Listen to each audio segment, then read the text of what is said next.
Welcome back, everybody, to another episode of UPressPlay Sports. And for our first episode of the spring semester, I'm your host and staff writer, Richard Pereira. Joining me today is sports editor Cameron Priester and staff writer Zachary Watts. Hey guys, how's it been going? I know we had a great winter break. I'm sure we had a great winter break, and a lot of stuff has happened with FU sports, and especially within basketball, especially for the men's basketball team. A lot of stuff to go over. So I want to know how you guys doing today before we get started. Yeah, feeling good. Glad to have us all back here again this semester.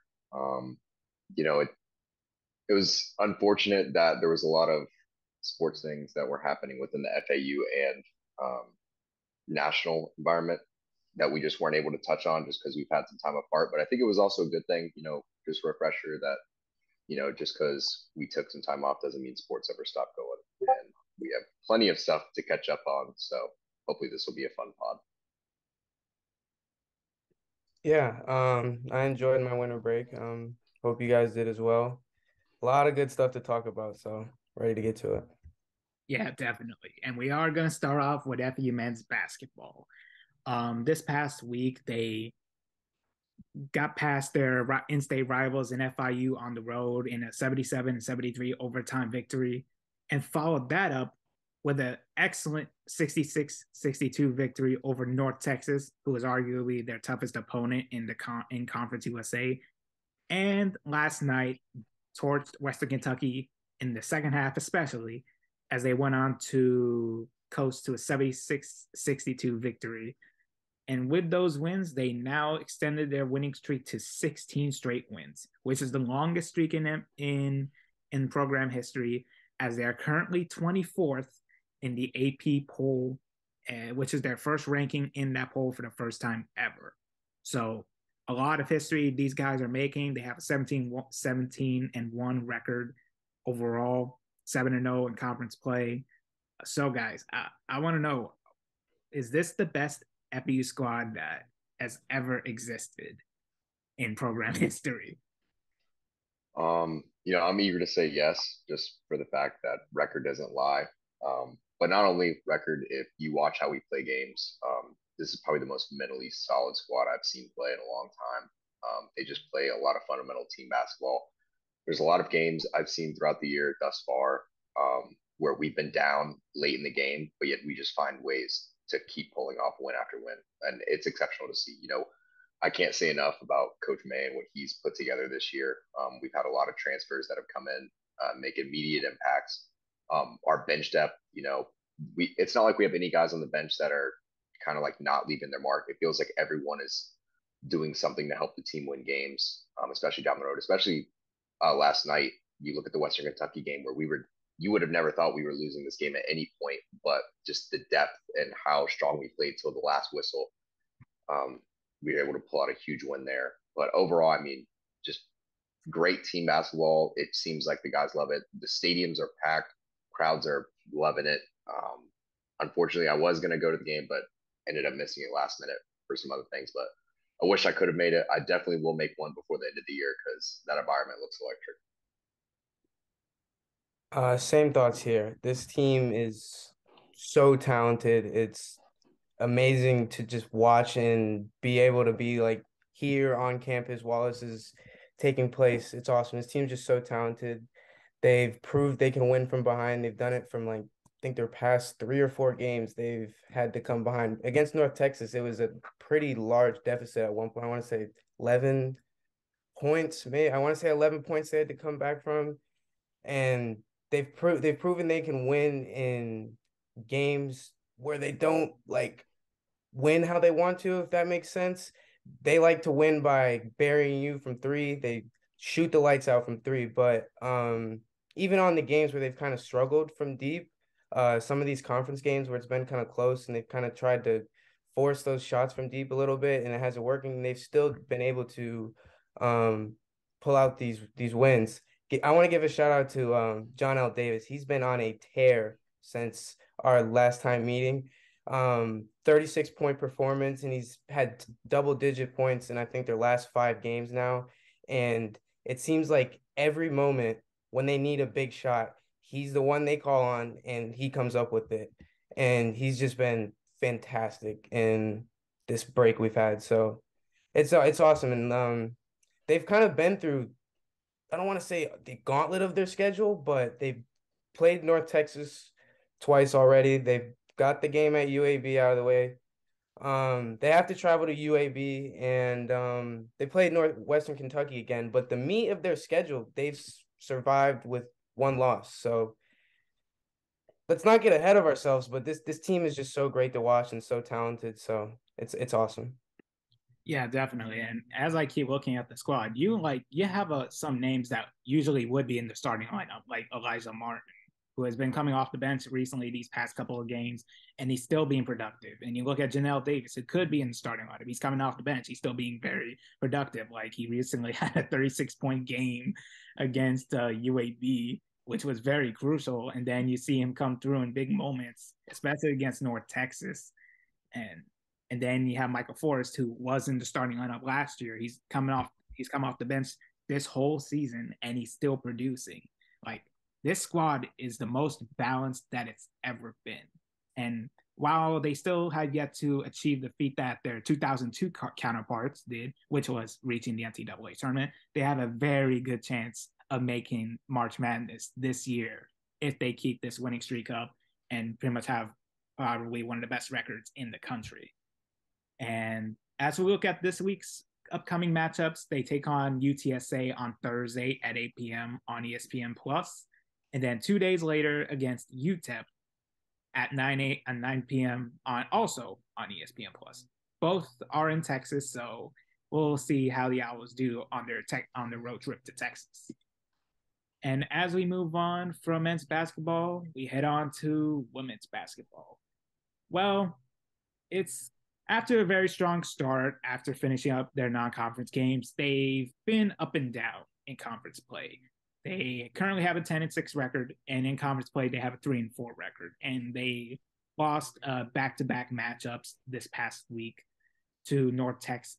Well, before the losses to North Texas and Western Kentucky, they did get away with a 76-66 victory over FIU last Wednesday, and then lost to North Texas 75-59, then 76-66, coincidentally, to Western Kentucky last night. So it's kind of a little frustrating considering how well they started the season. So I want to know your guys' thoughts on how the women's team should adjust moving forward, because they're starting to lose the momentum they had to start.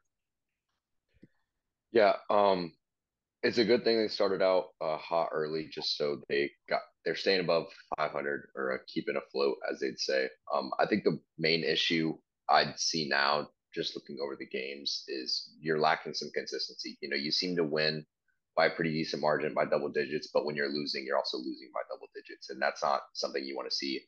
Um, I know you'd probably rather get beat that way because the close losses are way harder to overcome mentally. It's really taxing just on the mindset. But maybe we just need to get in that groove of playing just more consistent basketball overall, keeping games closer, finding ways to limit the turnovers, stop the transition points, just get back to fundamental basketball. Once you lock down those things, you'll start to see you pull away more. You'll beat the inferior teams that you feel you should beat. And then down the road, you'll even start winning games that you feel you shouldn't, or maybe people didn't think you would early on. So that's kind of the mindset I feel like they need to keep moving forward. Obviously, like you said, as of late hasn't been that hot, but there's always room to improve, always ways to turn around. So they have plenty of time left to figure things out. Yeah, they've definitely been on like a little bit of a skid, dropped the past two, and I think it's 4 out of the last five. Yeah. On a positive note, Anaya Hubbard's look great. But it's kind of a double-edged sword a little bit because it seems like the offense runs through her a little too much. So whenever she's not kind of like in that rhythm, like pushing 20 points a game, it's like the offense is kind of a little stagnant at times. So, finding ways to like spread the ball around a little more, I think will kind of ease some of those. But like Zach said, just get back to fundamental basketball. take it one game at a time, and I would say just get back to fundamentals. That's all they can really do. Don't let it snowball into the rest of the season because we're getting, not towards the end of it. We're getting towards the middle of conference play now. These are the games in January that you have to win if you're gonna kind of be taken seriously like at the end of the year in March. So yeah, just get back to fundamentals and maybe they can write this little skit they've been on. Yeah, and as you mentioned, Zach, the close game, the lack of close games they've had this season, they only had two games where the final score was 5 points or less, and only two. And both were wins. The first one being a 68-66 win over Sacred Heart, and then the 66-61 victory over North Texas this past December.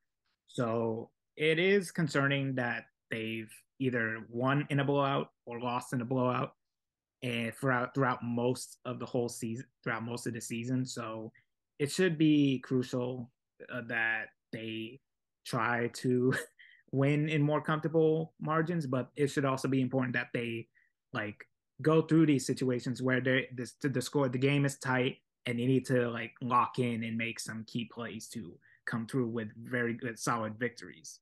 And they could do that this week as they play at home both games against UTSA on Thursday at 7 p.m. and Saturday at 2 p.m. against UTEP. So best of luck to them, and hopefully they can snap out of their losing ways throughout the past couple of weeks. And with that, that will conclude our section with FU sports as we head on to national sports. And we will first take a look at the NFL.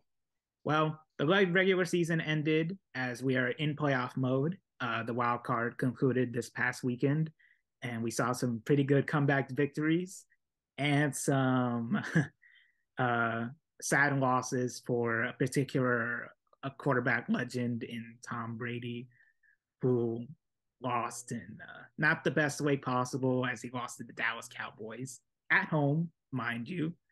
So, and of course we will talk about the other matchups, but I just want to know, like, with the most recent matchup between the Bucks and Cowboys, what are your thoughts on what went down in that matchup, and what do you see for Tom Brady moving forward? First, I'll just touch on the game. Very lackluster on both sides. It just seemed like they weren't ready. Obviously, not a good game by Tom, considering how lackluster the offense had been all season. It seemed like they played their worst football when it was most important, and that's never a good sign. You don't like to see that. Todd Bowles just so many times it seemed like the Cowboys had perfectly drawn up plays, and you normally I'd give them credit, except for the fact that it was Dan Quinn and Mike McCarthy leading the charge, who I don't really respect as like the offensive gurus of the league. So the fact that they were getting absolutely torched in that regard was just embarrassing. So many blown coverages. It was painful to watch. I think I turned the game off at halftime just because I could tell it wasn't like you were going to get a halftime speech of the ages and turn it around. It was just poor football all around.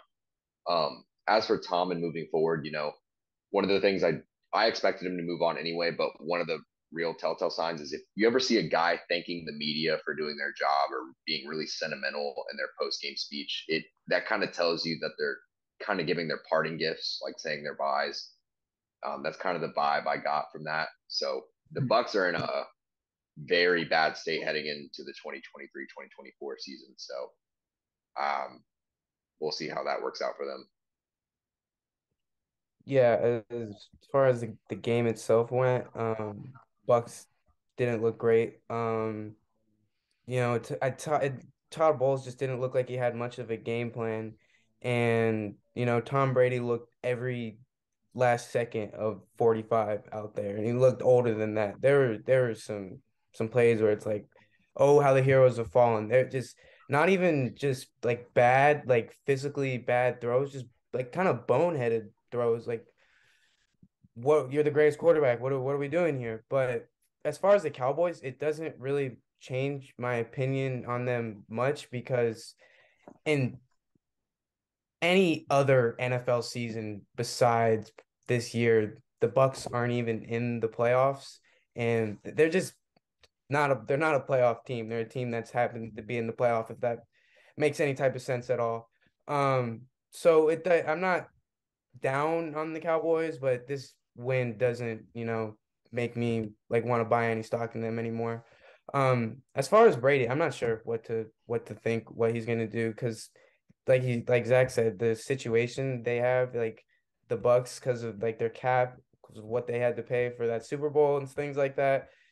No idea what what he's gonna do, and no one does because it's Tom Brady, and we saw like the nonsense kind of diva stuff he did on the last offseason, so no one has any clue, I feel like. Yeah, and we won't know for sure until Brady makes an official announcement of whether he's retiring or playing for one more year. That's it. And as we look at the other games that passed, San Francisco pretty much took the most expected win out of all the wild cards, beating Seattle 41-23. And then the rest of the matchups, they were all determined by one score, which is pretty incredible. Buffalo held off an inspiring effort from the Miami Dolphins before ultimately pulling away 34-31. The Jags coming back from a big deficit to beat Justin Herbert and the Chargers 31-30. The Giants pulling off an upset victory over the division winners in the Minnesota Vikings 31-24. And then Cincinnati, it's funny how they got the game-winning touchdown. I'm pretty sure you know what I'm talking about. The Ravens quarterback, the failed quarterback sneak from the Ravens, as Cincinnati went on to win 24-17 in the end. These wild card games were pretty crazy, to be honest. And what do you guys think of how all of that went down? My initial thoughts after watching the game, two teams that I want to call out specifically are the Bills and the Bengals. You played backup quarterbacks who were on teams that were able to get in, but if you really wanted to prove to the fans that you were Super Bowl contenders, you had to win those games pretty handily, and you should have. But from what I saw, Josh Allen just continues to make turnover worthy plays that cannot happen in the playoffs, especially if you see yourself as a Super Bowl contender. And on the Bengals side of things, Joe Burrow got outplayed by Tyler Huntley. And as hard as it is to say that, that can't happen. Maybe it was an off game. Maybe you just had a bad game and you were able to squeak out a win, because that is what good teams do. But from the Bill side of things, you gave up 31 points to Skylar Thompson. What are you going to do if Patrick Mahomes rolls into your territory? What's going to happen then? Like that, there's a lot of things they're going to have to make adjustments on. Maybe it was a proper wake up call, but the last thing I'll say, and this is more so about Justin Herbert and the Chargers, they need to get Justin Herbert out of there. Save his career. The Chargers are just a abysmal franchise. That cannot happen. Like, good Lord. I don't know if it's like, yeah, I mean, that just hurt to watch. I mean, I'm all for Trevor Lawrence and him going to Waffle House after the game and that stuff. But if you throw 4 interceptions, you don't deserve to win a playoff game. That should be physically impossible. Yeah, I don't like you calling it the Vikings game an upset. That we talked about this, I know we did on a podcast in the first semester that the Vikings are gonna live and die by what Kirk Cousins allows them to do, and he checks it down on 4th and 8 with the season on the line. Like, he's not the guy. It's the most Kirk Cousins throw I've ever seen. Yeah. But as far as the Bills game, I think Zach, you brought this up in an episode last semester that like Josh Allen has got to be like that's gonna get them, him not being careful with the football, and having more turnovers than the average quarterback is gonna come with like their offense and like throwing the ball 40 times a game. But like when it like running, you've got to protect the football. Whenever you can't be like forcing these balls at every single throw. That's gonna get them. That game is bad vibes for Bills fans when it's freezing cold up there and third string led Miami Dolphins come up there and give you a game in the freezing cold. That's bad vibes. But like you said, that could be a wake up call heading in. It sets up a matchup between FAU legends Motor Singletary and Trey Hendrickson, so it'll be fun to watch. And as we look at the divisional round, the Jags take on the Chiefs, which is going to be very interesting. The Giants against the Eagles. Oof. The Bengals and the Bills. Almost said Bulls. The Cowboys and the 49ers. I do have one question for you guys, and there are two teams.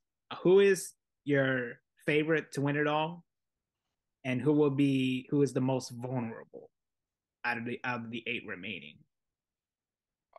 Um, I mean, most vulnerable, I'm gonna have to stick with the Bills. They just have a lot of questions that I'm honestly they're just gonna have to show me. Um, my favorite to win, as much as I hate to say it, right now it's the 49ers. They just look like juggernauts. I mean, Brock Purdy played such a mediocre game, and the fact that they put up 41 points with him throwing such questionable passes. I mean, I get he's a rookie, he's Mr. Irrelevant, but you know, you're a playoff team now, so I have to gauge you under a different scope. Like if they're viewing you as a guy that's going to lead you to a playoff victory, or a Super Bowl win for that matter, like you've got to be held to a higher standard. So that's kind of why I'm so hard on him. But they just look unstoppable. I mean, Christian McCaffrey, they have like 9, 10 game win streak since he showed up. Like it's unreal how much he's changed the dynamic of that team. And I think it's more so on Kyle Shanahan's kind of offensive philosophy. It shows how important a strong running back is in his system, and he's obviously utilizing that very well. But players like George Kittle, Deebo Samuel, and I haven't even talked about their defense. It's absolutely ridiculous how fast and how strong they play on the defensive side of the ball. So they're my favorites. Bills definitely big question mark, but I already set it up on them. I'm gonna be kind of boring. Just looking at like the matchups this week, I'm gonna kind of say maybe the most vulnerable is the Jags. I don't like that going into Kansas City. But I'd say my favorite, I'd probably have to go with the Chiefs as well, because I honestly think that will come down to Chiefs Eagles. It's like a boring picking the one seeds.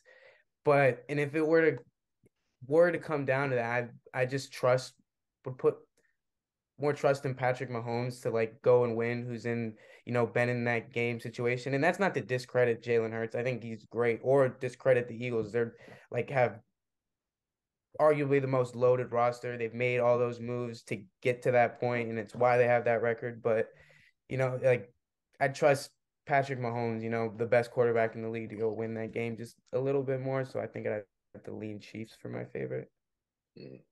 Yeah, I understand that. I would go with the Chiefs as a close second. As my pick for the favorite would be the Eagles. As long as Jalen Hurts is healthy, that roster can go as deep as they want to go, especially to the Super Bowl. They're probably the favorite to win it. And then behind them comes the Chiefs, alongside Patrick Mahomes. When it comes to most vulnerable, of course, it would be most likely be one of the teams with the weaker records, like the Jags or the Giants. But hey, anything can happen. We saw what happened with the Jags as they came back from that. They were like down 27 points, if I remember correctly. Yeah, they were down like 27, and then they came back just like that. So even if they go down big against the Chiefs, anything can happen. But of course, the Chiefs are much different than the Chargers, and probably have a better defense than the Chargers did. So we'll see what happens there. But when it comes to the Giants, I think they will be the most vulnerable. But no matter what, they did exceed a lot of people's expectations. I don't think anybody expected them to be this deep in the playoffs, especially beating the Vikings in the wild card. So, hey, credit to the Giants where it's due. Like, incredible season for them, no matter what happens against the Eagles next week. But I think they will be the most vulnerable to go out in the divisional round. And as we move on from the NFL, we head on to our last topic of the day, and it's the NBA.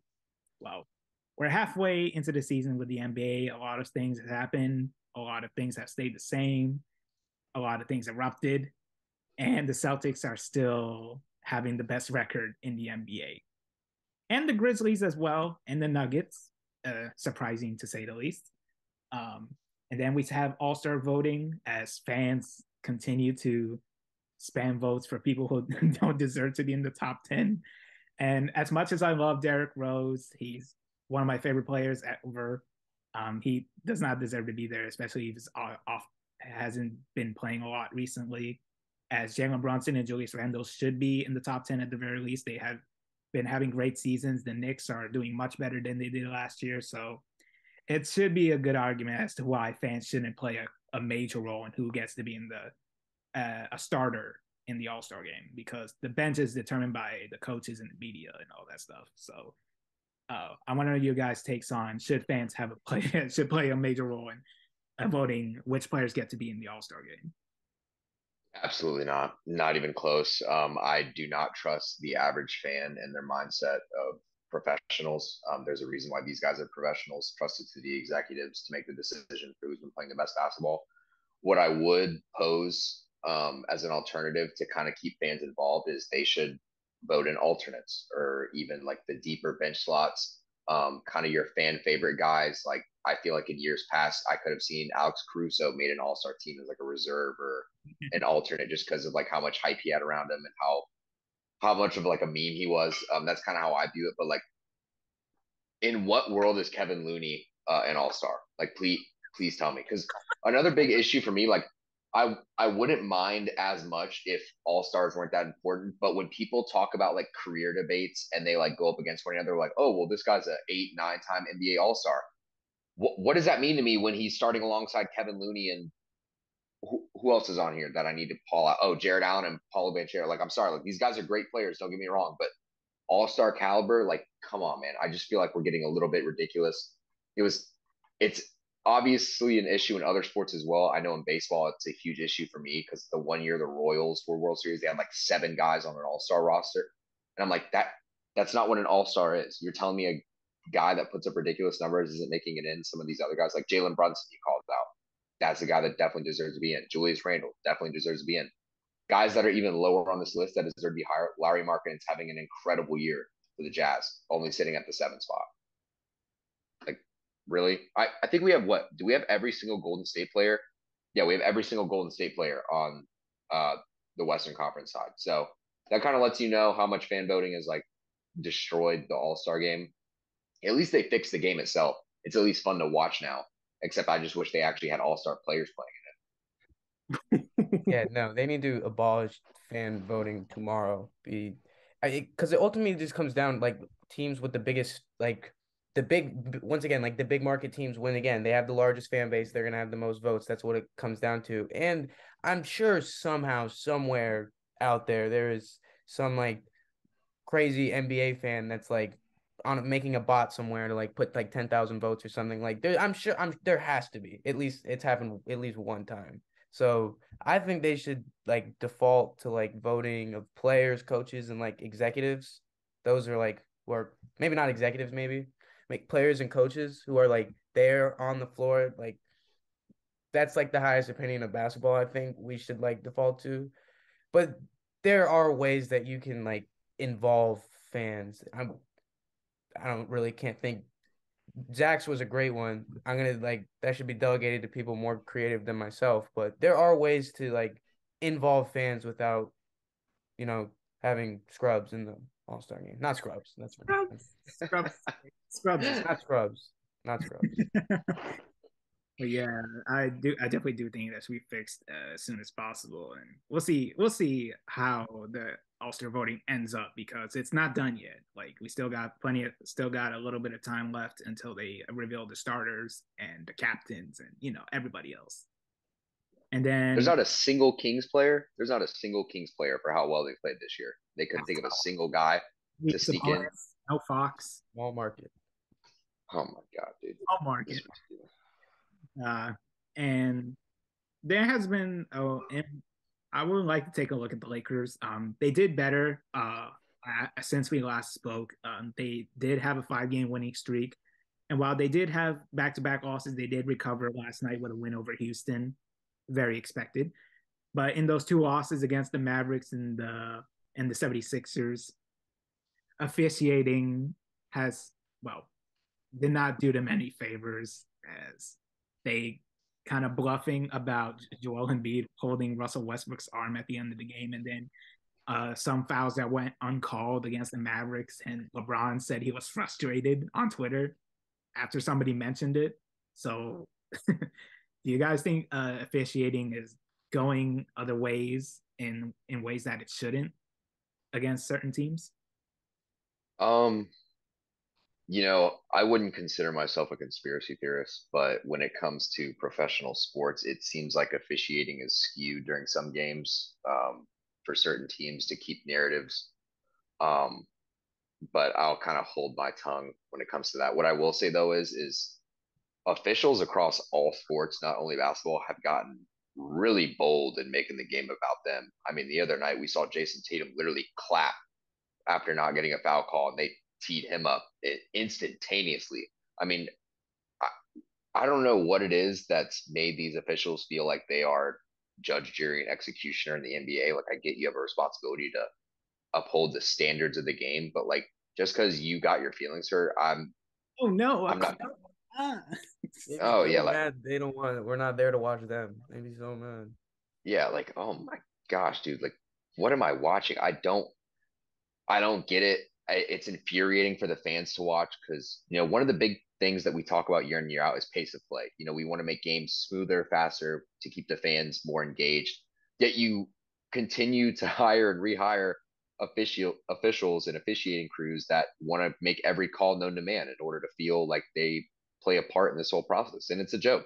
It really is a joke. I feel like the best officials are the ones you don't have to point their name out or you barely even notice they're there. That's what a good official is. And it does suck when you have to have these conversations because if a fan's able to say, "Oh, we didn't win because of the officiating," that's just an excuse. Like it shouldn't be an excuse. And sometimes it does matter, sometimes it doesn't. But I don't want that to be the end all be all for how I view basketball. Yeah, no, I definitely agree that it's like the officiating is just skewed, if that's even the right term. And like both the game part of it, as in like it's so hard to play defense now because it's either like foul them and possibly like they send them to the line or give up an and one, or like just you can't play defense. It's hard, and that's probably why we're seeing like the most players average like 20 plus. It's like 55 or something like that, and like more points are scored this year, like more than anything. It's just so hard to play defense now with like the officiating. And if I'm not like mistaken, I thought there was like a rule change or something in the offseason like a year or two ago where they were like trying to fix that. Like they were talking about like how Trey Young is not going to be able to score anymore because of that rule and things like that. But just I haven't seen any change. And then, like Zach said, there seems like they just want And to Jordan insert definitely felt it though. and on like the like on like Zach said, like they want to insert themselves in the game and they like want to.